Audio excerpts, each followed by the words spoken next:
Assalamualaikum warahmatullahi wabarakatuh. Hai semuanya, kembali lagi dengan saya Baharin Albar. Pada kesempatan kali ini saya akan menyampaikan sebuah materi yang berjudul Pemerintahan Government dan Pemerintahan Governance dan serta perbedaannya. Langsung saja.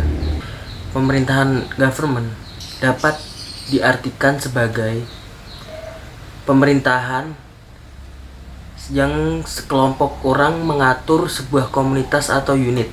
Mereka menetapkan dan mengelola kebijakan publik dan kekuasaan eksekutif, politik, dan berdaulat melalui bea cukai, lembaga, dan hukum dalam negara. Yang berarti bahwa government adalah sistem politik dalam sebuah badan atau lembaga yang mengatur dan mengelola rakyat. Tingkat pemerintahan yang berbeda biasanya memiliki tanggung jawab yang berbeda. Yang selanjutnya adalah pemerintahan governance. Menurut Collins, pemerintahan atau tata kelola governance adalah tindakan cara atau sistem dalam sebuah pemerintahan yang berarti merupakan proses pengambilan keputusan dan proses dalam keputusan yang akan diimplementasikan atau tidak. Jadi dapat disimpulkan bahwa pemerintahan government adalah sebuah lembaga atau orang yang memiliki tujuan untuk mengatur pemerintah.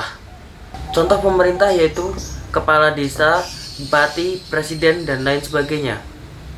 Sedangkan tata kelola atau pemerintahan yang disebut dengan governance adalah rangkaian proses kebijakan, aturan budaya, dan organisasi dalam mengolah sesuatu untuk mencapai sebuah tujuan. Perbedaan antara government dan governance adalah kalau pemerintahan government lebih berkaitan dengan lembaga yang mengemban fungsi pemerintah dan mengemban fungsi mengelola administrasi pemerintahan. Di tingkat desa, konsep pemerintah government merujuk pada kepala desa beserta perangkat desa. Kalau tata pemerintahan governance lebih menggambarkan pada pola hubungan yang sebaik-baiknya antar elemen yang ada.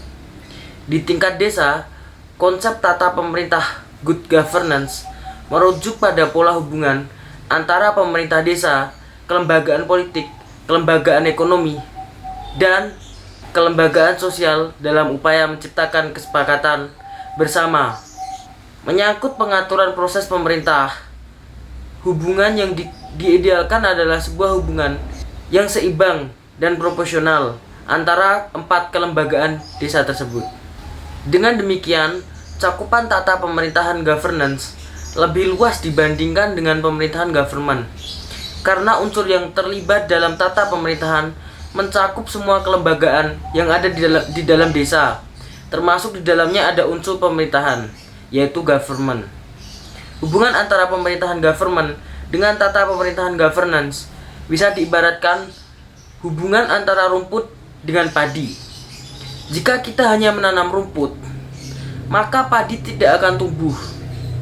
Tapi kalau kita menanam padi, maka rumput dengan sendirinya akan juga tumbuh di sekelilingnya. Jika kita hanya ingin menciptakan pemerintah government yang baik, maka tata pemerintahan governance yang baik tidak tumbuh. Tetapi jika kita menciptakan tata pemerintahan governance yang baik, maka dengan sendirinya pemerintahan government yang baik juga akan tercipta. Di tingkat desa, jika hanya menciptakan pemerintahan desa yang baik, maka tata pemerintahan desa yang baik belum tentu dapat tercapai. Namun di pemerintahan desa, jika kita menerapkan tata pemerintahan desa yang baik, maka dengan sendirinya pemerintahan desa yang baik juga akan tercipta. Hal tersebut dikarenakan dalam penciptaan tata pemerintahan desa yang baik telah dilakukan upaya pelibatan semua kelembagaan desa, baik dari pemerintah desa, kelembagaan politik desa, kelembagaan ekonomi desa, serta kelembagaan sosial desa dalam proses pemerintahan di tingkat desa. Mungkin itu saja yang dapat saya jelaskan pada pertemuan singkat kali ini. Banyak kurangnya saya mohon maaf. Wabillahi taufik wal hidayah. Wassalamualaikum warahmatullahi wabarakatuh.